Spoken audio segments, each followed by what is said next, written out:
زلزل أن إسرائيل زلزل زلزلة أن إسرائيل أشعل فيه بركانا زلزل أن إسرائيل أشعل زلزل زلزلة زلزل أن إسرائيل جيشهم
Toprakları 1948 yılından bu yana İsrail terör şebekesi tarafından işgal edilmiştir.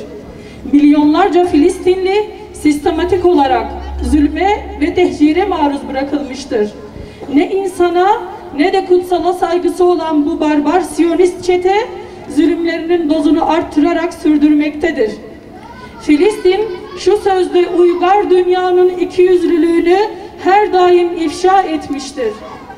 75 yıldır devam eden bu Siyonist işgalin ve zulmün ardından Aksa Tufanı operasyonu ile 7 Ekim günü Siyonizmin ve onun uşaklarının kara günü, Müslümanların ise iftiharı olmuştur. Gazze'nin yetimleri büyümüş ve şanlı bir mücadeleye imza atmışlardır. İşgalci, korkak çete ise yalnızca masum ve sivilleri, çocuk ve kadınları hedef alarak insanlık tarihinin en barbar, en cani katliamlarını gerçekleştirmektedir. Sözde medeniyet timsali Batı ise bu katliamlara alenen destek olmuş ve elini bebeklerinin kanına bulamıştır. Tarih bir daha göstermiştir ki Batı'nın insan hakları adına ortaya koyduğu her şey çocuk masalı olamayacak kadar kirli ve ikiyüzlüdür. Filistin meselesi bir kez daha göstermiştir ki uluslararası hukukun uygulanması ise isteğe, insan hakları ise ırka ve inanca bağlıdır. Zira 20 günden bu yana dünya Gazze'de eşi ve benzeri görülmemiş bir soykırıma şahit olmaktadır. 7 Ekim'den bu yana katledilen 2700 çocuğumuz için kalplerimiz kan ağlamaktadır. Her gün çocuklarını bombalar altında şehit veren Gazze'li annelerimizin feryatları yürekleri dağlamaktadır. Henüz insanlığını kaybetmemiş tüm dünya anneleri gibi biz Van anneleri de bu acıları yüreklerimizde derinden hissediyoruz ve bu vahşete lanet okuyoruz. Gazze'de anneler çocuklarını aç olarak toprağa vermekte. Çocuklarının uyanıp korkmadan sükunet içinde canlarını teslim etmeleri için Allah'a dua etmektedirler. Gazze'de her sabah kefenlerini giymiş bebeklerin cenaze namazı kılınmakta. Anne karnındaki henüz doğmamış bebekler bile katledilmektedir. Gazze'de anneler evlatlarını bir bir toprağa verirken aslında toprağa gömülenin insanlık olduğunu dünyaya haykırmaktadır. Evet, bugün dünya insanlığını Gazze'de kaybetmiş durumdadır. Dünyanın herhangi bir yerinde bir kadın için ayaklanan sözde kadın hakları savunucuları mesele Gazze'li anneler olunca suspus olmaktadırlar. Çocuklar konusunda ahkam kesenler, çocuk haklarından dem vuranlar mesele Gazze'li çocuklar olunca kulaklarını tıkamaktadırlar.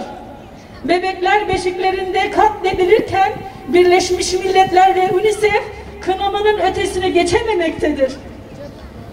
Buradan henüz vicdanını kaybetmemiş olan bütün insanlara, özellikle annelere sesleniyoruz.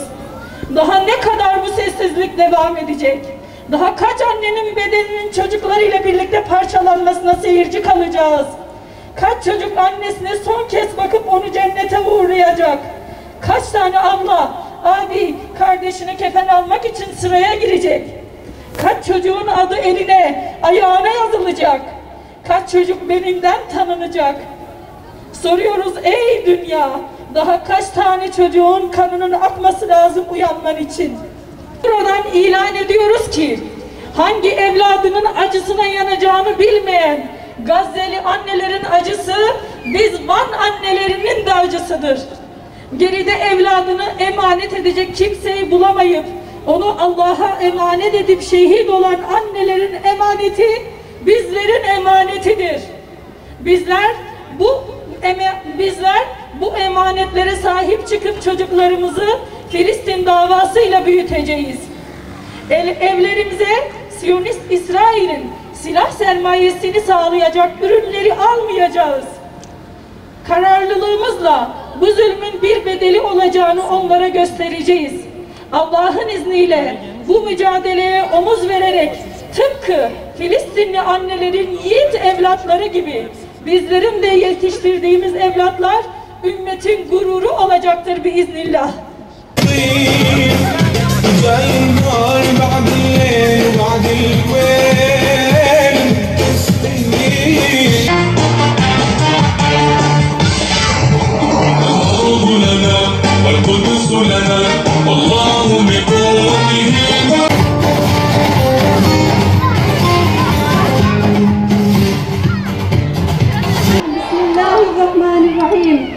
لا إله إلا الله الحليم الكريم سبحان رب العرش العظيم الحمد لله رب العالمين يا ربنا تقبل منا إنك أنت السميع العليم ربنا لا تزغ قلوبنا بعد إذ هديتنا وهب لنا صبرا وثبت أقدامنا فانصرنا على القوم الكافرين. Ey zatulu saltanatı yüce olan Rabbimiz, ey Erhamur Rahimin, ey Hayy ve Kayyum olan, ey Kahhar olan Rabbimiz, Kur'an-ı Kerim'de bize öğrettiğin dua ile sana niyaz ediyoruz. Bu azgın ve zalim topluluğa karşı Filistinli kardeşlerimize yardım eyle. Amin.